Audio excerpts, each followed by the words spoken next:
السلام عليكم، كل سنة وانتم طيبين ويا رب بأفضل حال وعيد سعيد يا رب عليكم كلكم وعلى أمة سيدنا محمد عليها أفضل الصلاة والسلام. الفيديو بتاع النهاردة ده أنا صورته أول يوم العيد، النهاردة أنا بمنتجه تاني يوم العيد الصبح.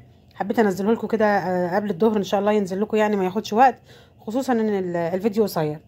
زي ما اتفقنا العيد يعني فسيخ، يعني رنجة، يعني سردين، يعني لمة الحبايب. ربنا يدومها علينا يا رب العالمين ويخلي حبايبكم يا رب. الفسيخة انا بجيبها ايا كان بقى، 1 2 3 10، انا بجيبها بشيل منها القشر، ويفضل طبعا تكوني حطاها جوه الكيسة بحيث ان القشر ده ما يطيرش يمين وشمال. وفي الوقت ده انا حاطه طاسه على النار عشان خاطر الرنجة. الفسيخ هنضفه معاكم بس كمان كام ثانيه كده، هي المقاطعه اتلخبطت هنا.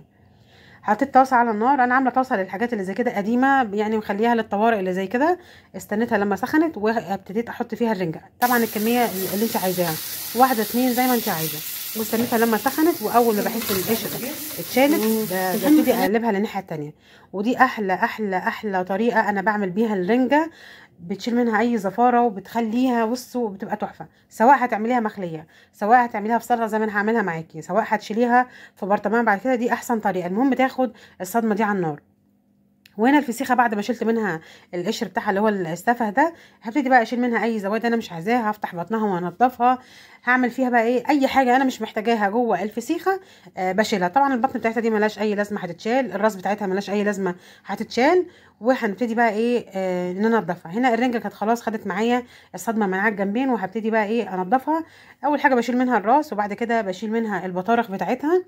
البطارخ بتاعتها كانت زي العسل، كانت تستاهل بقكم حقيقي.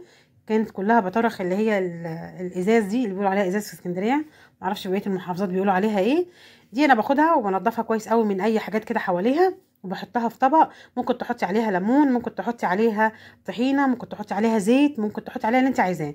هنا الفسيخه بعد ما نضفناها نضفتها كويس قوي، رشيت عليها ليمون كتير وحطيت عليها زيت. والرنجه هنا برضو نضفتها وحطيت عليها زيت وحطيت عليها ليمون وقطعت عليها بصل وفلفل اخضر وركنتها. اللي بيخلص بركنه. وهنا هنعمل السلطه بتاعه الرنجه. انا قطعت بصل، سواء بصل اخضر او بصل احمر عادي، وطماطم، وحطيت عليها شويه طحينه وشويه ليمون وشويه زيت، وبكده الطبق هيتقلب ويبقى خلاص. والتقديم بتاعنا بمنتهى البساطه. انا الفيديو ده مصوره في بيت ابويا، ربنا يا رب يديله الصحه يا رب ويخليه لنا. وبس كده التقديم. يا رب الفيديو كان عجبكم، ما تنسيش تعملوا لايك للفيديو.